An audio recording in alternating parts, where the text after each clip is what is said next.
मैं बलजिंदर कौर नागरी एकेडमी में आपका स्वागत करती हूँ। आज हम व्याकरण में एडजेक्टिव यानी कि हिंदी में जिसे आप विशेषण कहते हैं उसकी परिभाषा, भेद तथा उदाहरणों द्वारा उसको समझने का प्रयास करेंगे कि एडजेक्टिव विशेषण किसे कहते हैं।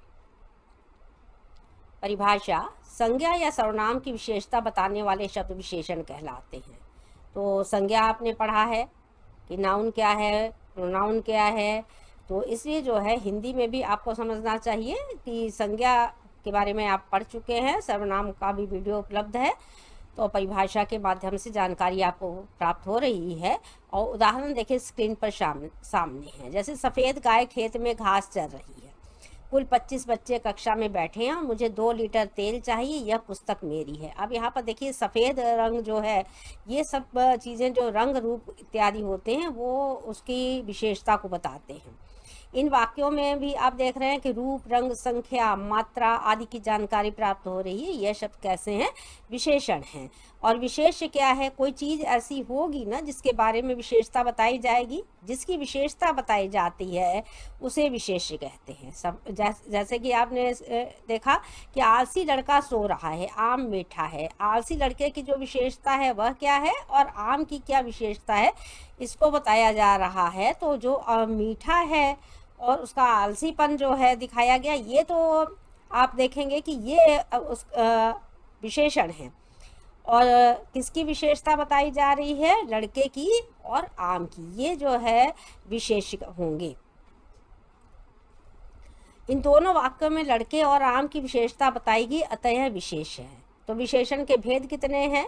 तो विशेषण के 4 भेद होते हैं: गुणवाचक, संख्यावाचक, परिमाणवाचक विशेषण और सारनामिक विशेषण जिसे आप कहते हैं। और किसी किसी बुक में आपको देखिएगा कि संकेतवाचक भी लिखा होगा। तो इसमें कंफ्यूजन नहीं होना चाहिए कि सारनामिक विशेषण और संकेतवाचक अगर लिखा हुआ तो एक ही चीजें हैं। गुणवाचक विशेषण, तो इसको हम एक्सप्लेन कर रहे हैं, आप इसको अच्छे तरीके से समझेंगे।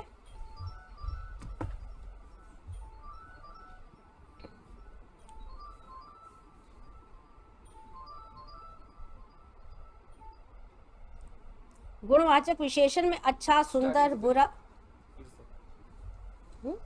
फिर से करिए। नहीं, यहीं से कर रहे हैं ना, फिर से। हाँ, गुणवाचक विशेषण में अच्छा, सुंदर, बुरा, अभिमानी, क्रोधी, नया, पुराना, छोटा, बड़ा, लंबा, चौड़ा, सफ़ेद, काला, सुगंधित, जो जितनी भी विशेषताएं आप देख रही है जो स्क्रीन पर बताई गई हैं, आपके मुलायम है, पूर्वी पश्चिमी, जो भी लिखा गया है, ये सारी चीज़ें क्या है, ये गुण को बताती हैं, दर्शा रही हैं, इसलिए गुणवाचक विशेषण है। संख्यावाचक विशेषण, जो शब्द संज्ञा या सर्वनाम की संख्या का बोध कराता है, गिनती होती है ना संख्या, उसका बोध कराता है, उन्हें संख्यावाचक। अब देखिए कि कक्षा में 4 लड़कियां बैठी हैं, तो 4 शब्द जो है आप देख रहे हैं गिन सकते हैं, संख्या है। मुझे 10 रुपए चाहिए, तो 10 शब्द जो है वो संख्या को इंगित कर रहा है, संख्या को बता रहा है। तो इन वाक्यों में 4 तथा 10 शब्द जो है संख्या का बोध करा रहे हैं, लड़की और रुपए की विशेषता बता रहे हैं यहाँ पर, इसलिए ये संख्यावाचक विशेषण हैं। संख्यावाचक विशेषण के 2 भेद होते हैं। देखिए संख्यावाचक के क ख लिखा गया है, निश्चित संख्यावाचक, अनिश्चित संख्यावाचक। निश्चित संख्यावाचक में जो शब्द संज्ञा या सर्वनाम की निश्चित संख्या का बोध कराते हैं उन्हें निश्चित संख्यावाचक। जैसे 4 आदमी, 2 लड़के, 4 रुपए, इन वाक्यों में क्या है? संख्या निश्चित है। लेकिन अनिश्चित में संख्या निश्चित नहीं होती है। जो शब्द संज्ञा या सर्वनाम की ओर निश्चित संख्या का बोध कराते हुए हैं तो निश्चित संख्यावाचक, और अगर नहीं कराते हैं तो अनिश्चित, उन्हें संख्यावाचक विशेषण कहते हैं। कुछ बच्चे, कम लोग, ज़्यादा आदमी जो हैं वो आप देख रहे हैं, वहाँ पर क्या हो जाएगा? संख्या निश्चित नहीं है।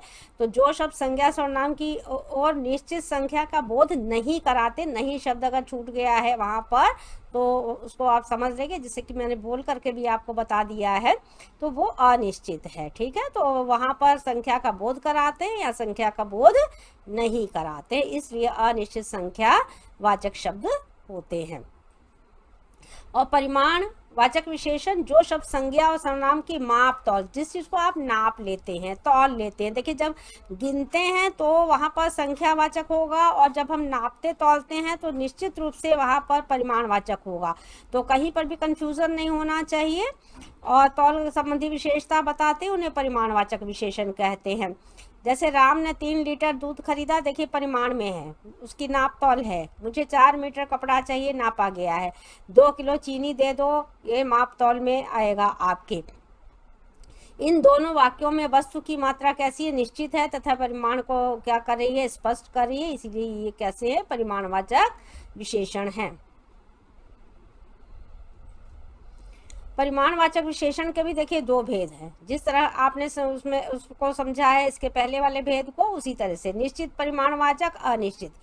निश्चित परिमाण में जो विशेषण शब्द किसी पदार्थ की निश्चित मात्रा का बोध कराएंगे उन्हें निश्चित परिमाण कहेंगे। जैसे 1 किलो चावल, 2 लीटर दूध, 2 किलो आम आदि है, तो निश्चित है नाप तौल यहाँ पर आप देख रहे हैं। इसलिए अनिश्चित में जो विशेषण शब्द किसी पदार्थ की निश्चित मात्रा का बोध नहीं कराते हैं, बोध कराना, पता न चलना, उन ज्ञात न होना, उन्हें अनिश्चित परिमाणवाचक विशेषण कहते हैं। जैसे कुछ फल, थोड़ा दूध, थोड़ा नमक। अगर आपसे किसी ने कुछ फल मांगा तो कुछ का मतलब 1-2 भी दे सकता है, थोड़ा भी काट कर भी दे सकता है। तो ये थोड़ा दूध तो कितना दूध मिलेगा, आधा गिलास, पौन गिलास, लीटर, मीटर कुछ नहीं है यहाँ पर, इसलिए थोड़ा इत्यादि अनिश्चित का ही बोध कराते हैं।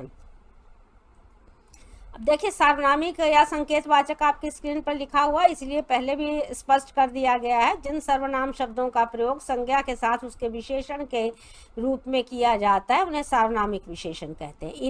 इन्हें ही संकेतवाचक भी कहा जाता है। यह संज्ञा पद की ओर संकेत करते हैं। संज्ञा पद भी आप समझ रहे हैं कि क्या है। यह घर मेरा है, यह कार मेरी है, 2 उदाहरण स्क्रीन पर आपके देखिए लिखे गए हैं। संख्यावाची तथा परिमाणवाचक विशेषण में अंतर होता है। तो जब आप किसी चीज़ की डेफिनेशन के साथ साथ उसके अंतर को समझ लेते हैं तो गलतियां कम होती हैं। तो वस्तु की गणना संख्यावाची होती, गणना गिनती करना है सब, जैसे कि आपने संख्यावाची विशेषण में समझा। और वस्तु की नाप तौल को आप क्या कर लेते हैं, परिमाणवाचक में लिखते हैं। इसलिए कहीं पर भी आपके अगर इस तरह के प्रश्न आते हैं तो उसे आप आसानी से हल कर सकते हैं, जैसा कि आपने उदाहरणों के माध्यम से क्या किया है, समझा है।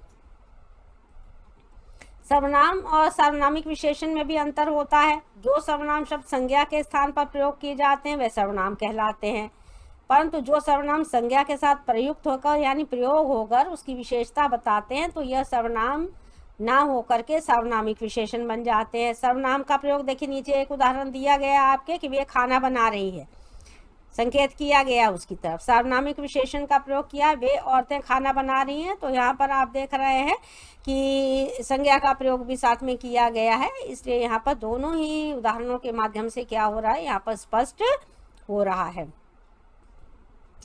प्रविशेषण किसे कहते हैं, विशेषण शब्दों की विशेषता जो बताते हैं शब्द, उन्हें आप प्रविशेषण कहते हैं। मनोज बहुत मोटा है, देखिए बहुत शब्द लगा हुआ, मुझे गहरा लाल रंग बहुत पसंद है। इन दोनों वाक्यों में बहुत, गहरा तथा मोटा तथा लाल शब्द विशेषण शब्दों की विशेषता क्या है बता रहे हैं, अतः यह प्रविशेषण है। विशेषणों की देखिए तुलना और अवस्थाएं होती हैं, जैसे आप इंग्लिश में पढ़ लेते हैं गुड, बेटर, बेस्ट, उसी तरीके से यहाँ पर भी हैं। तो जिन विभिन्न वस्तुओं या व्यक्तियों की तुलना की जाती है आप उससे कंपेयर करते हैं, तो किसी के गुण दोषों को कम तथा किसी के गुण दोषों को क्या करते हैं, आप अधिक बताते हैं। तुलना के आधार पर विशेषणों की हिंदी में आप देखिएगा व्याकरण में 3 डिग्रियां हैं, अवस्थाएं। मूलावस्था, फर्स्ट जो चीज़ है, इसमें किसी की तुलना नहीं की जाती, जैसा है वैसा ही है, सामान्य कथन होता है। जैसे श्रीकांत परिश्रमी किसान है, सीधा सीधा उसका एक ही उत्तर है, यहाँ न बहुत है न उससे ज़्यादा कंपेयर किया गया है, तो ये उसकी मूलावस्था है, मुख्य जो पहला पॉइंट आपको बताया गया।